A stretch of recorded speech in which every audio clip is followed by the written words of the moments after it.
تاریخ ایسا واقعہ پیش کرنے سے قاصر ہے کہ نبی کے پیار میں ایک بیٹے نے باپ کے ساتھ کیا سلوک کر دیا۔ صحابی بھی کوئی عام نہیں ہے، اشرم و بشرم ہے۔ حضرت ابو عبیدہ بن الجراح رضی اللہ تعالیٰ عنہ، مشہور سپہ سالار اسلام، مشہور فاتح اسلام، جنہوں نے نہ جانے کتنے بڑے بڑے شہروں کو فتح فرمایا۔ حضرت ابو عبیدہ بن الجراح رضی اللہ تعالیٰ عنہ گھر گئے، آپ کا والد غیر مسلم تھا، میرے نبی پاک کے خلاف زبان کھولی۔ صحابی رسول نے باپ کو منع کیا، دیکھ تو میرا والد ہے، میں تیرا ادب کرتا ہوں، احترام کرتا ہوں، پر میرے آقا کو کچھ نہ کہ۔ باپ اور غصہ ہے، اس نے میرے نبی کے خلاف اور زبان درازی کی۔ نہ کر، جب باز نہ آیا اپنی تلوار لی اور باپ کا گلا کاٹ ڈالا، سر کاٹ کے میرے نبی کے قدموں میں لے کے آئے۔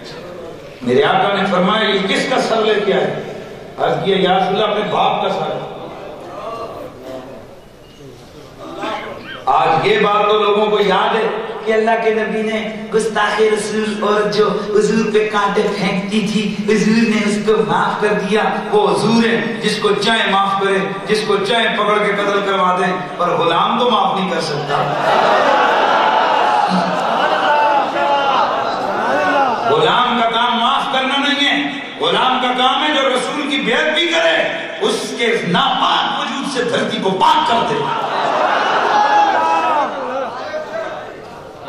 صحابی رسول نے والد کا سر کاٹ کے میرے نبی کے قدموں میں رکھا۔ میرے نبی نے پوچھا باپ؟ جی آقا باپ ہے۔ ارے باپ کا تو ادب قرآن نے سکھایا، تو باپ کا سر کاٹ کے لے آیا۔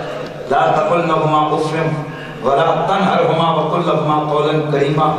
والد کو اور ماں کو جھڑکنا بھی نہیں، اف بھی نہیں کرنی، تو سر کاٹ کے لے آیا۔ عرض کی یا رسول اللہ جرم ہی ایسا کیا، برداشت نہیں ہوا۔ میرے نبی نے فرمایا بول کیا جرم کیا؟ آقا آپ کی گستاخی کی، باپ تھا، ایک طرف آپ تھے ایک طرف باپ تھا، میں نے یہی مناسب سمجھا آپ کی عزت کا پہرا دوں، باپ کا سر کاٹتا دوں۔ یا نبی اللہ اس کا سر کاٹ کے لے آیا ہوں، حاضر ہے میرا سینہ، حاضر ہے میری گردن، حاضر ہے میری جان، جو مرضی آپ فیصلہ کریں بھگتنے کو تیار ہوں۔ پر آقا جی میری غیرت نے گوارا نہ کیا، بے شک میرا باپ ہے پر آپ کا گستاخ ہو اور زندہ رہے۔ میرے نبی پاک کھڑے ہو گئے، قریب کیا، میرے نبی نے ماتھا چوما، میں پھینک دے سر۔ توجہ ہے